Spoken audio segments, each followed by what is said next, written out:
Em nome do Pai, do Filho e do Espírito Santo. Amém. E que alegria estarmos aqui mais esse dia para podermos refletir sobre o Evangelho de hoje. Eu te convido a abrir a sua Bíblia no Evangelho de São Mateus, capítulo 9, versículos 36 até o versículo 8 do capítulo 10. E vai dizer assim: Vendo a multidão, ficou tomado de compaixão, porque estava enfraquecida e abatida como ovelhas sem pastor. Disse então aos seus discípulos: A messe é grande, mas os operários são poucos. Pedi, pois, ao Senhor da messe que envie operários para a sua messe. Jesus reuniu seus 12 discípulos, conferiu-lhes o poder de expulsar os espíritos imundos e de curar todo mal e toda enfermidade. Eis o nome dos 12. O primeiro, Simão, chamado Pedro, depois André, seu irmão, Tiago, filho de Zebedeu, e João, seu irmão, Filipe e Bartolomeu, Tomé e Mateus, o publicano, Tiago, filho de Alfeu e Tadeu, Simão, o cananeu, e Judas Iscariotes, que foi o traidor. Estes são os 12 que Jesus enviou em missão, após lhe ter dado as seguintes instruções: Não ireis ao meio dos gentios, nem entrareis em Samaria, e diante as ovelhas que se perderam da casa de Israel. Por onde andardes, anunciai que o reino dos céus está próximo. Curai os doentes e ressuscitai os mortos. Purificai os leprosos, expulsai os demônios. Recebestes de graça, e de graças deveis dar. Palavra da salvação. Glória a vós, Senhor. E, meus irmãos, aqui primeiro eu gostaria de contextualizar um pouco sobre esse povo que estava cansado, abatido, que estavam como ovelhas sem pastor. O Senhor aqui já está falando do povo de Israel, o povo de Deus.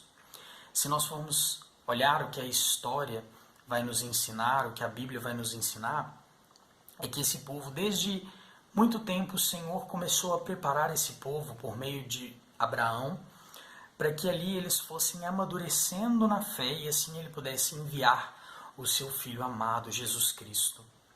Só que esse povo, eles não tinham uma referência muito boa de pastores, eles não tinham uma referência boa de líderes.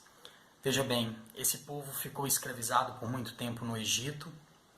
Depois disso, esse povo começou a perecer na mão de Saul. Depois Davi também, que quando jovem enfrentou um leão, por exemplo, para proteger as suas ovelhas. Depois, ao longo do seu reinado, já não conseguia mais fazer dessa forma, já não conseguia mais se entregar totalmente pelas suas ovelhas. Até que quando chegou Jesus Cristo, esse povo que estava sem pastor conheceu o bom pastor. Porque Jesus Cristo foi aquele que deu a vida por todo o seu povo. Lembre-se, o bom pastor é aquele que dá a vida pelas suas ovelhas. Então, esse povo ele estava estava abatido, não tinha essa referência, não tinham pastores, estavam como ovelhas sem pastores. Hoje nós vivemos uma época diferente em que nós temos o nosso bom pastor. Jesus Cristo veio, morreu e deu a vida por mim e por você. Só que, curiosamente, muitas das vezes nós ainda continuamos a viver como se nós não tivéssemos o bom pastor. Nós continuamos a viver abatidos, perdidos, a qualquer sopro de doutrina, porque nós não conseguimos ter o nosso olhar fixo no bom pastor. Não conseguimos nos submeter ao senhorio de Jesus, estar entregue ao pastoreio de Jesus. E por isso eu gostaria de fazer essa reflexão com você nesse dia de hoje. Quem tem sido os pastores que têm tomado o lugar do bom pastor na sua vida? Quem são os pastores? Quem são as pessoas que você tem deixado guiar a sua vida, mesmo que por uma decisão sua, tem guiado a sua vida, se não a Jesus Cristo? Seriam talvez políticos? Seriam talvez pessoas próximas a você?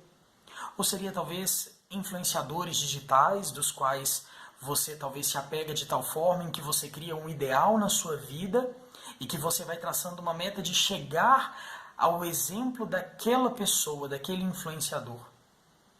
e acaba se esquecendo do exemplo maior que nós temos, de Jesus Cristo e daqueles que Jesus Cristo nos enviou. Nossa Senhora, os santos anjos, os santos de Deus. Então essa é a primeira reflexão que eu gostaria de fazer. A segunda reflexão ainda que eu gostaria de fazer é referente ao que a palavra vai dizer. Aqui vai dizer que Jesus ele passou uma noite rezando pela escolha daqueles que ele escolheu para pastorear o seu rebanho, né? Aqueles 12 discípulos, aqueles 12 apóstolos. E aí a reflexão que eu gostaria ainda de fazer contigo é a respeito dos pastores que Deus escolheu para você. O nosso Papa, o seu pároco, as pessoas que Deus colocou por meio até mesmo da igreja para que pudesse te pastorear. Você tem rezado por essa pessoa? Você consegue compreender que um bom pastor, ele é fruto da oração?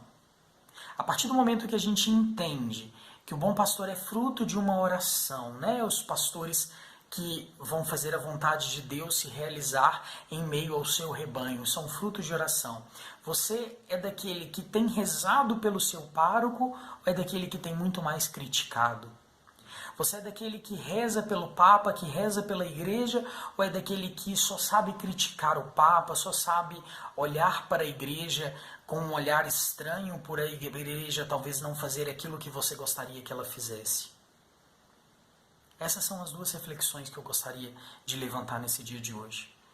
Mas não levantar de forma superficial, mas de forma profunda, para que ela incomode o meu e o seu coração.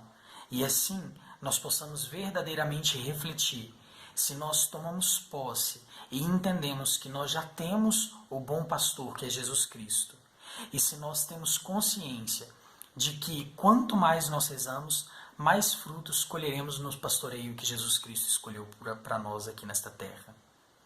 Que Deus nos abençoe e que caminhemos ao longo desta semana que está se iniciando nessa busca de rezar e refletir sobre os pastores da nossa vida, aqueles que Deus escolheu e o próprio Jesus que é o bom pastor. Amém? Em nome do Pai, do Filho, do Espírito Santo. Amém.